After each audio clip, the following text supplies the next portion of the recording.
ಉತ್ತರ ಕನ್ನಡ ಜಿಲ್ಲೆಯಲ್ಲಿ ಮಳೆ ಮುಂದುವರಿತಾ ಇದೆ. ಪ್ರಮುಖವಾಗಿ ಹೊನ್ನಾವರ ಭಾಗದಲ್ಲೂ ಕೂಡ ನೆರೆಯ ಪರಿಸ್ಥಿತಿ ಸೃಷ್ಟಿಯಾಗಿದೆ.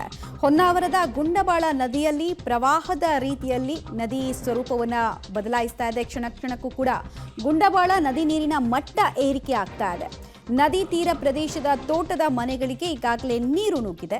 ಹೊನ್ನಾವರ ತಾಲೂಕಿನ ಗುಡ್ಡೆಬಾಳದಲ್ಲಿ ತೋಟ ಜಲಾವೃತ ಆಗಿದೆ ಮತ್ತು ಗ್ರಾಮದ ಜನ ಈ ಬಾರಿ ಕೂಡ ನಾವು ಸಂತ್ರಸ್ತರಾಗ್ತೀವಿ ಅನ್ನುವಂತಹ ಆತಂಕದಲ್ಲಿ ಇದ್ದಾರೆ. ಮತ್ತು ಒಮ್ಮೆ ಈ ರೀತಿ ಮಳೆ ಬಂದು ಮನೆಗಳಿಗೆ ನೀರು ನುಗ್ಗಿದಾಗ ಲಾಸ್ ದೊಡ್ಡ ಮಟ್ಟದಲ್ಲಿ ಆಗಿರುತ್ತೆ. ಬಟ್ ಲಾಸ್ ಎಸ್ಟಿಮೇಷನ್ಗೆ ಅಂತ ಸರ್ವೆಗೆ ಬಂದಾಗ ಅವ್ರಿಗೆ ಸಿಗೋದೇ ಪಾಪ 100% ಲಾಸ್ ಆಗಿದ್ರೆ, ಹಾನಿ ಆಗಿದ್ರೆ ಒಂದು 20% ಸಿಗುತ್ತೆ. ಸೊ ಬದುಕು ನಡೆಸೋದು ದುಸ್ತರ ಆಗ್ಬಿಡುತ್ತೆ ಅಂತ ಆತಂಕ ಸಾರ್ವಜನಿಕರದ್ದು ಕೂಡ ಅಲ್ಲಿ. ಬಟ್ ಬೇರೆ ವಿಧಿ ಇಲ್ಲ ಅಲ್ಲಿ. ಮಳೆ ಮುಂದುವರೆಯುವಂಥದ್ದು, ಅದರಲ್ಲಿಯೂ ಕರಾವಳಿ ತೀರ ಭಾಗದಲ್ಲಿ ಅಲೆಗಳ ಅಬ್ಬರ ಹೆಚ್ಚಾಗಿರುವಂಥದ್ದು, ಇದರಿಂದಾಗಿ ಕಡಲ ತೀರ ಭಾಗದಲ್ಲಿ ಕಡಲ ಕೊರೆತ ಹೆಚ್ಚಾಗ್ತಾ ಇರುವಂಥದ್ದು. ನಾವಿವತ್ತು ಅಂಕೋಲಾ ತಾಲೂಕಿನ ತರಂಗಮೇಟ್ ಭಾಗದಲ್ಲಿದ್ದೀವಿ. ನೀವು ನೋಡ್ಬೋದು, ಈ ಭಾಗದಲ್ಲಿ ಸಾಕಷ್ಟು ಮಳೆಯ ಜೊತೆಗೆ ಕಡಲ ಅಬ್ಬರವೂ ಕೂಡ ಹೆಚ್ಚಾಗಿದೆ, ಗಾಳಿ ಹೆಚ್ಚಾಗ್ತಾ ಇದೆ. ಇದರಿಂದಾಗಿ ಸಾಕಷ್ಟು ಅನಾಹುತ ಕಡಲ ತೀರ ಭಾಗದಲ್ಲಿ ಆಗ್ತಾ ಇರುವಂಥದ್ದು. ನೀವು ನೋಡ್ಬೋದು ಈ ದೃಶ್ಯವನ್ನು.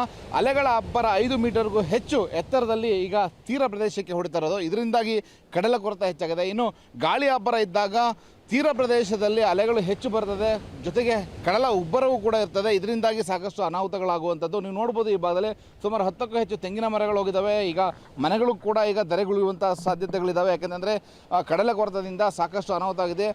ತೀರ ಪ್ರದೇಶದಲ್ಲಿರುವಂತಹ ಮೀನುಗಾರರ ಮನೆಯ ಹತ್ತಿರದವರೆಗೂ ಕೂಡ ಈಗ ಕಡಲ ಕೊರೆತ ಆಗ್ತಾ ಇರುವಂಥದ್ದು ನೀವು ನೋಡ್ಬೋದಾಗಿದೆ. ಸುಮಾರು ಒಂದು 5-6 ಮನೆಗಳು ಈ ಭಾಗದಲ್ಲಿದ್ದಾವೆ. ಅವೆಲ್ಲವೂ ಕೂಡ ಈಗ ಕಡಲ ಕೊರೆತಕ್ಕೆ ಬಿದ್ದು ಹೋಗುವಂತಹ ಸಾಧ್ಯತೆಗಳಿರುವಂಥದ್ದು ನೀವು ನೋಡ್ಬೋದು. ಈ ಭಾಗದಲ್ಲಿ ಸಾಕಷ್ಟು ತೆಂಗಿನ ಮರಗಳಿದ್ದಾವೆ, ಜೊತೆಗೆ ಮನೆಗಳಿದ್ದಾವೆ.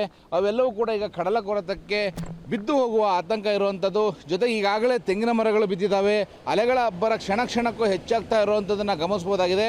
ಕರಾವಳಿ ಭಾಗದಲ್ಲಿ ಇವತ್ತು ಕಾರವಾರದಲ್ಲಿ ಅಲ್ಪ ಮಳೆ ಬೆಳಗಿನಿಂದ ಸ್ವಲ್ಪ ಕಮ್ಮಿ ಇದೆ. ಆದರೆ ಮಲೆನಾಡು ಭಾಗ ಅಂದರೆ ಶಿವಮೊಗ್ಗ ಇರ್ಬೋದು, ಸಿದ್ದಾಪುರ, ಶಿರ್ಸಿ, ಯಲ್ಲಾಪುರ ಈ ಭಾಗಗಳಿಂದ ಹೆಚ್ಚಾಗಿ ಮಳೆ ಆದಾಗ ಹೊನ್ನಾವರ ಭಾಗದಲ್ಲಿ ನೀರಿನ ಪ್ರಮಾಣ ಹೆಚ್ಚಾಗ್ತದೆ. ಶರಾವತಿಯ ನೀರುಳುಬಾಳ ನದಿಯ ನೀರಿನ ಪ್ರಮಾಣ ಹೆಚ್ಚಾಗ್ತದೆ, ಅದು ಸಮುದ್ರಕ್ಕೆ ಸೇರ್ತದೆ.